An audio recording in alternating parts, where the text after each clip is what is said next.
Welcome to Money Chat Now. I am your host, Larry Steinhouse, and today is Wednesday, September 8th. Hey, look, Money Chat Now is brought to you by Investor Schooling, and I want you to know that you can attend a complimentary class this Thursday by going to investorschooling.com. Here's the deal, folks. If you want to learn how to invest in real estate, you want to learn how to invest in the stock market, go to investorschooling.com, and you can actually attend a class tomorrow. By the way, don't forget, if you like this show, hit that share button right now and share it with someone who will benefit. Hit that like button and let me know you're enjoying the show. And definitely leave comments and get involved. Of course, don't forget to subscribe to the YouTube channel and like the Money Chat Now page on Facebook.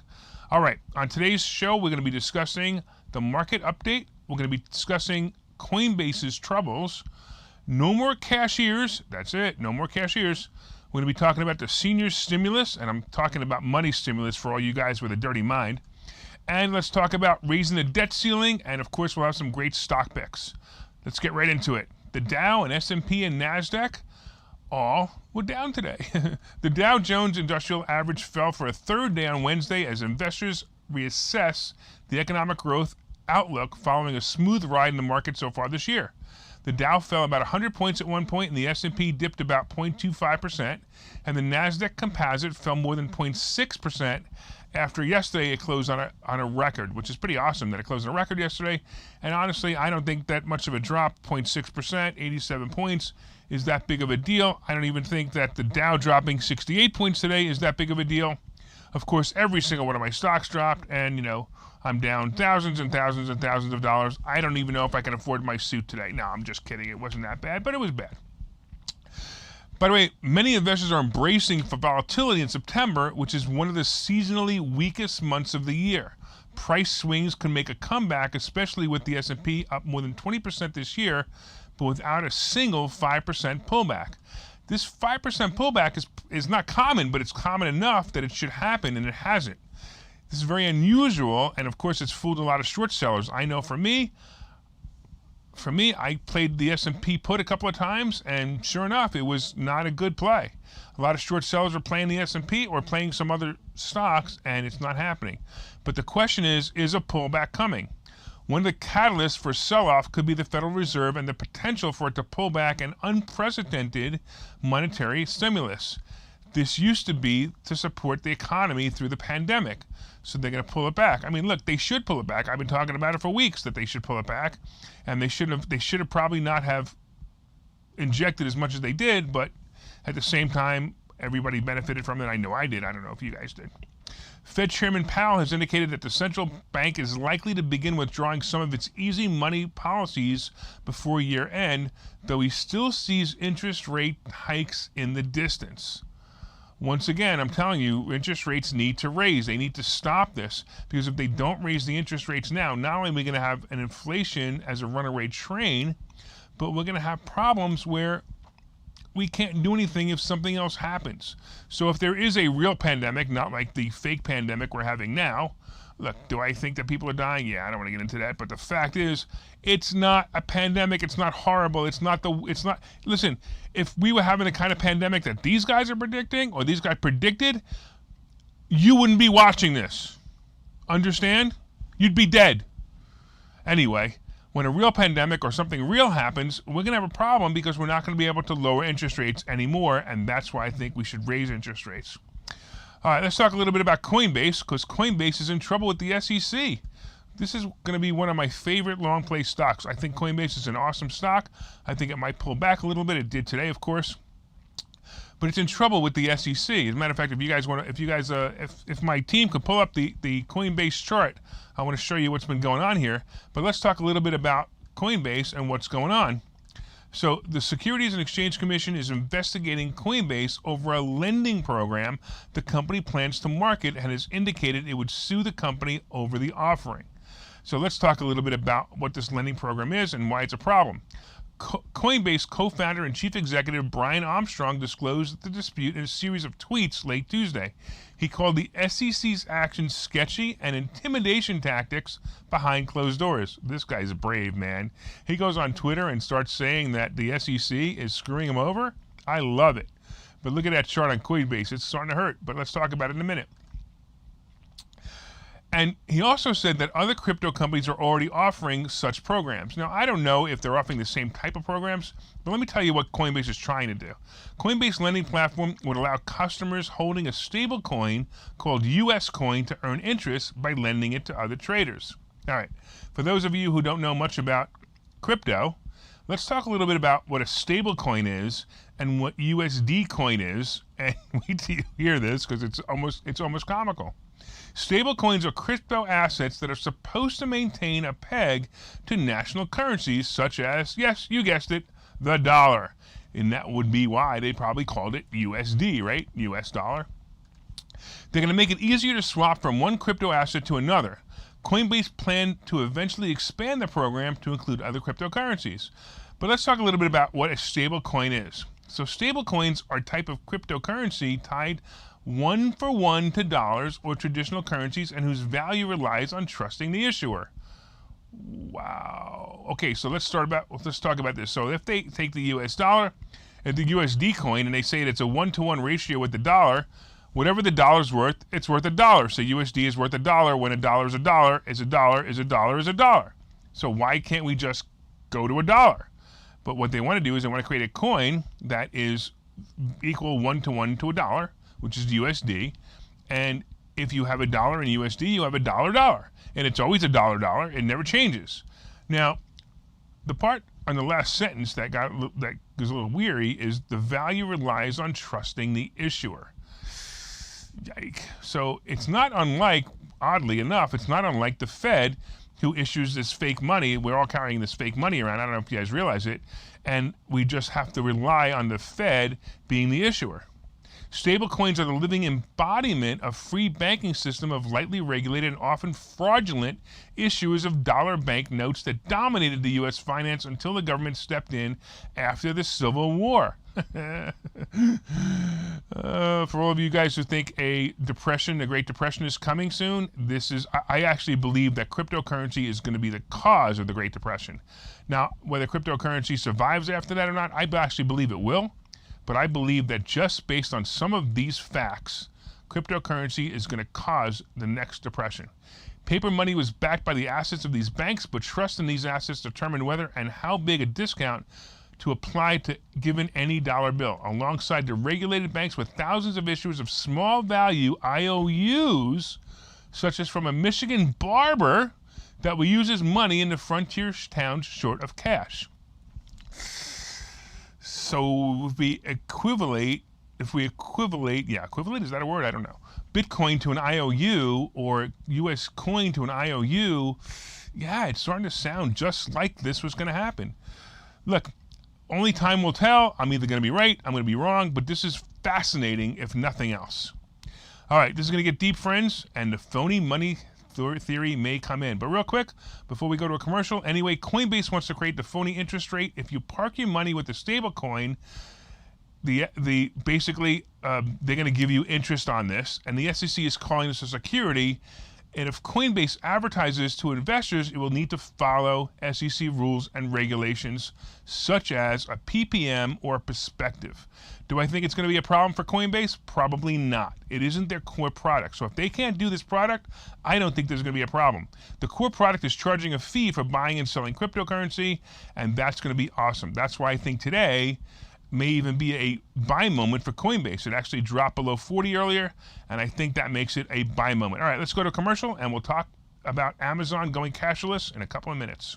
Okay, so you've thought about investing in real estate, houses, apartment buildings, properties, but don't really know where to start? Well, what if you could very easily learn how to gain strategies to use other people's money to buy and sell houses in the Philadelphia area? If you could learn and network with successful area real estate investors and how to produce monthly income on rental properties without headaches, that place is Investor Schooling. With Investor Schooling, you'll learn from two Philadelphia area rockstar real estate investors, Phil Felger Michelle Cohn and Larry Steinhouse about how to buy and sell properties the easy way and teach you basic and advanced techniques to help you make money in real estate. You can attend investor schooling in person or online visual classes 8 times a month. You can and will learn how to make money in real estate. Call for free information and get a complimentary pass to one of these classes. But don't delay, as these complimentary passes are limited. Call the number on your screen now or visit investorschooling.com. Investorschooling.com.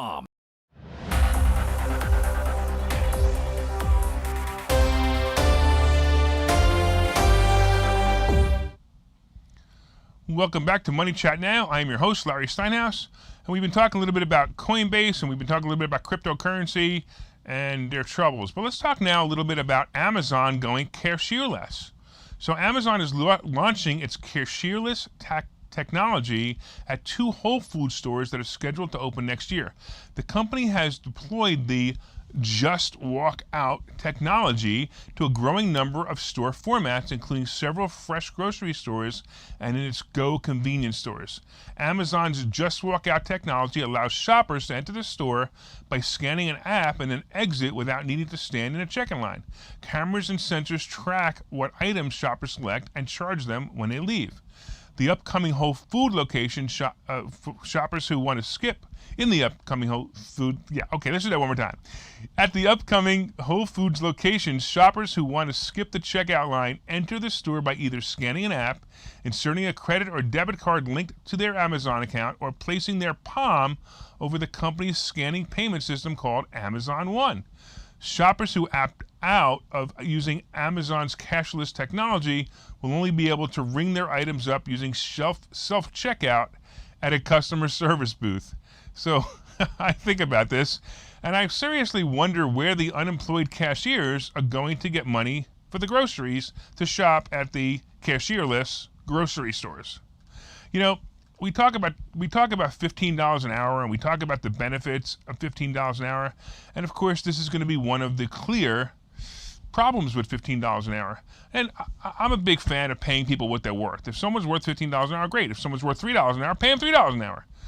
There should be no minimum wage. Unfortunately, minimum wage increases, or the fear of minimum wage increases, are what's going to cause this. Now, at the same time, Amazon is one of those companies that they're on the forefront of technology, and they are just technology driven. They don't care about people, they care about technology. I mean, clearly Amazon has seen fire for so many things that it's done. They've seen fire for how they're treating their drivers, how they go through drivers, how they're treating, their depots as sweatshops. So this is just another Amazon thing. In fact, my guess is eventually Amazon is going to have no people in it whatsoever, and that's their goal. Their goal is to eliminate all people. They'll have driverless cars delivering your packages. They'll have or pickers that are automatic pickers, which they can do already, actually. And it's all going to end the people problem. And the people problem, of course, is people problem. The biggest problem with people is people. And here again, it's going to happen. But it'll be fun to watch. It'll be fun to do.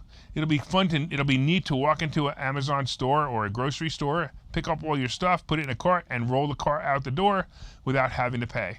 I'm looking forward to seeing it, but I'm not a big fan. I'm the kind of guy that I go into Home Depot and they have the self-checkout and they have the regular checkout. The people there, I want to deal with the people. I like to say hello to the people. Hi, how you doing today? I don't know. I find that more interesting. Let's talk a little bit about senior stimulus. The Social Security cost of living adjustment for 2022 could be the highest it's been in decades. The latest estimates from the Senior Citizens League, a nonpartisan senior group, point to a possible 6.2% increase for the next year based on the latest consumer price index. In comparison, this year's bump to benefits is just 1.3%. So last year it was 1.3%, now it's going to be 6.2%. Social Security annual COLA, or cost of living adjustment, is calculated each year based on the consumer price index for urban wage earners, clerical workers, or the consumer price index. With 1/3 of the data needed to calculate the COLA already in it, it's increasing that it appears that the COLA for 2022 will be the highest paid since 1983, when it was 7.4%. Anyone remember 1983? I do. It was inflation at its worst point of its lifetime. Interest rates were 18%. Costs of products were unbelievable. But at the same time, gold skyrocketed. I remember buying, just buying a necklace. And it was ridiculous, the price of gold. The jewelry stores were all on fire because of the price of gold. So if we're going to see this, I guarantee you we're going to see some serious, serious inflation. All right. I'll tell you what. I want to talk to you a little bit about Phil's car, because I want to talk to you about raising the debt ceiling after this. So Phil's car is still available. If you want to get Phil's car, you can get it. Here's the instructions on how. Hey, if you were listening to Investor Schooling Live today, I'm Phil Falcone, and I made the decision today on air that I'm going to be giving away this car. You want to take a look at it? Let's do it. How would you like to pop your top without ever getting out of the car? Huh? It's pretty cool. You can do it at a red light. You can do it when you see it rainy. You can actually even do it when you're driving, as long as you don't go maybe faster than 10 miles an hour. So I am giving away this car. Why? Is it because I'm crazy? Is it because I'm rich? Is it because of both? Take your pick. I don't care. Let me tell you about the car. We're going to have a contest. We're looking for real estate investors to go to our website and give us a real estate tip. And you can have people that you know vote on the site about which real estate tip is the most quality, most valuable to them. So let's just say that our contest is going to be looking for quality real estate tips and for votes. So you need to get your friends, your family, people who care about you, and real estate investors who are willing to go on the site and vote for it. And I will give you this car.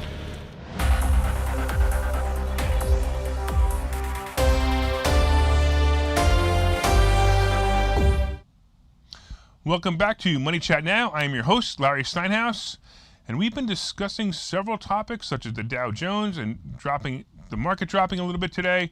We've been discussing the fact that seniors are going to get a 6.2% increase in their Social Security benefits, which I think will be great.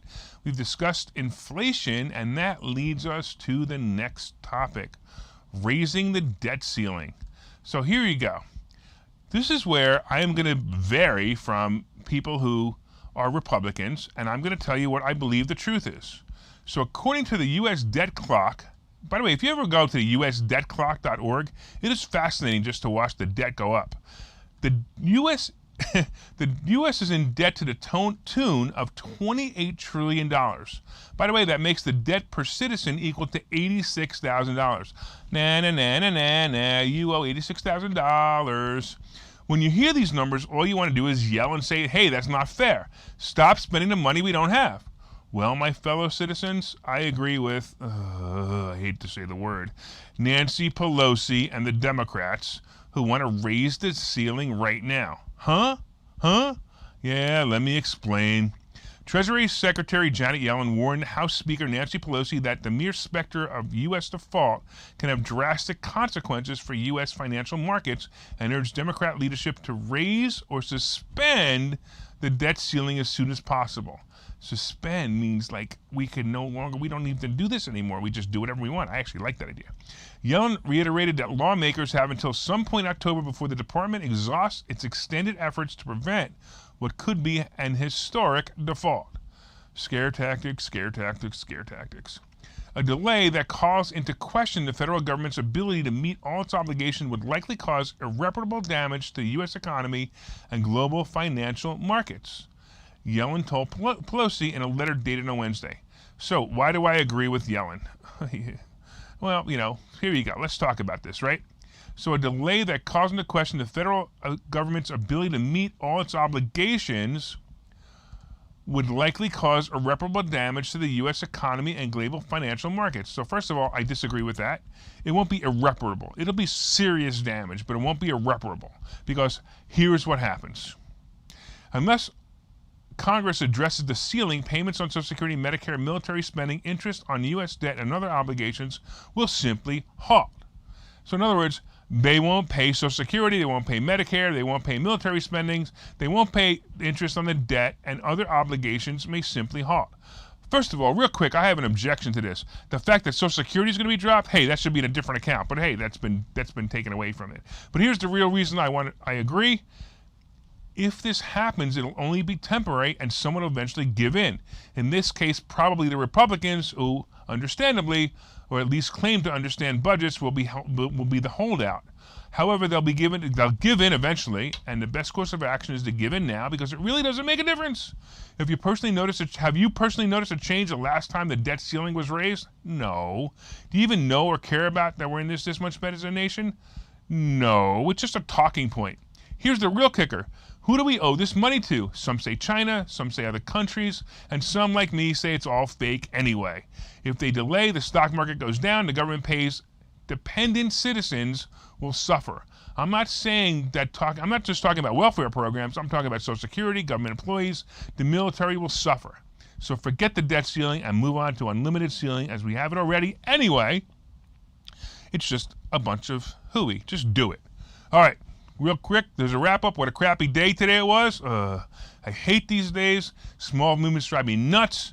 They tell a story of uncertainty. But here's some stocks that I think are a buy, and I think they'll go down further tomorrow. If they go down further tomorrow, they'll be a buy. Boeing is a play now. Apple below 250. Coinbase below 240. Recovery stocks such as airlines, cruises, and energy stocks will all be great. Material and equipment will pop on the infrastructure bill, such as AA or CAT. I want to thank you again for watching Money Chat Now. Hit that share button. Hit that like button. Come on now. And don't forget to subscribe to the YouTube channel and like the Money Chat Now page on Facebook. I am your host, Larry Steinhouse, and I look forward to seeing you tomorrow at the same time.